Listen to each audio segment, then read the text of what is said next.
Mabiyayang araw mga kakabsat. So, nung isang gabi nga gumawa kami nitong flat tops na merong glutinous rice. So, ayan, tignan nyo naman yung paggawa namin.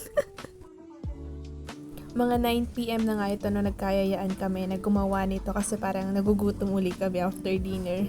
Kaya ayan, meron naman akong available na glutinous rice. So, yun ang ginawa namin. Ayan, katulad nga na nakikita nyo, di ba?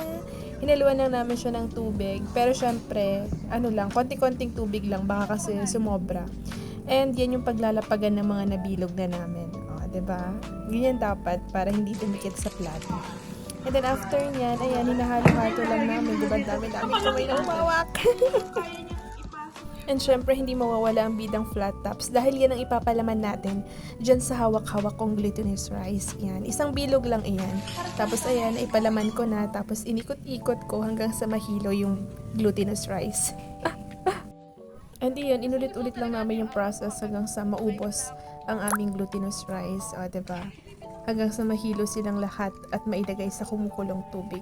And yan naman yan ang aming Anne na tagabalat ng flat tops. And si Jane, finlaten niya yung binilog ko. Kala niya ipa-flatten, yun pala bilog lang. Inulit naman yan. Oh, hindi naman halatang nag-i-enjoy kaming gumawa kasi syempre hinawak-hawakan namin yung glutinous rice habang binibilog-bilog.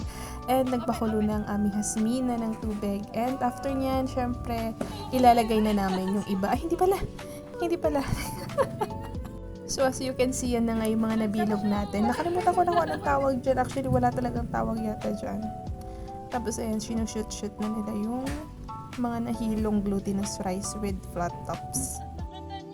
And habang nagbi-video kami, ginagaya ng mga kasama ko yung boses ni Erica Pineda.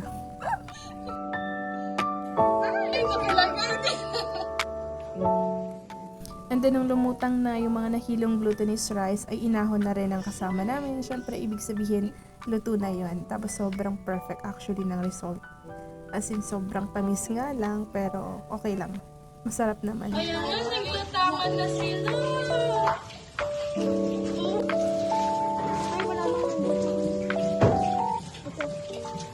Yan, nakadalawang salang kami. Medyo marami actually nagawa namin kahit hindi namin naubos yung flat tops is marami kami nagawa, di ba? Pinilit pa nga namin na ubusin dahil talagang nakakaumay pala siya. Kasi masyado siyang matamis and marami. And nakakabusog kasi talaga yung glutinous rice.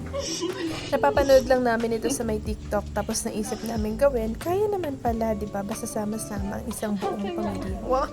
Isang buong pamilya, isang buong room 5. And ayan, yung mga tinidor, tutusok na.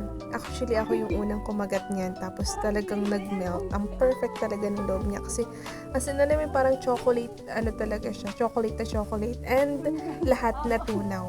As in, apakasarap. O, diba? O, diba? Ilalapit ko nga sana sa camera. Actually, tignan nyo yung mga susunod na pangyayari dahil gagawin din ng ating mga kasamahan iyan. O, Jane. O, Jasmine, nakataas. Mali ang turo. Baba mo. Tapos, diba sabi ko sobrang tamis. Tapos, sinasawsaw pa nila dito sa may Bear Brand. Yan, nilagyan lang nila ng water. So, yun lang. Bye-bye. Bye-bye. Kasama lang. Jelga.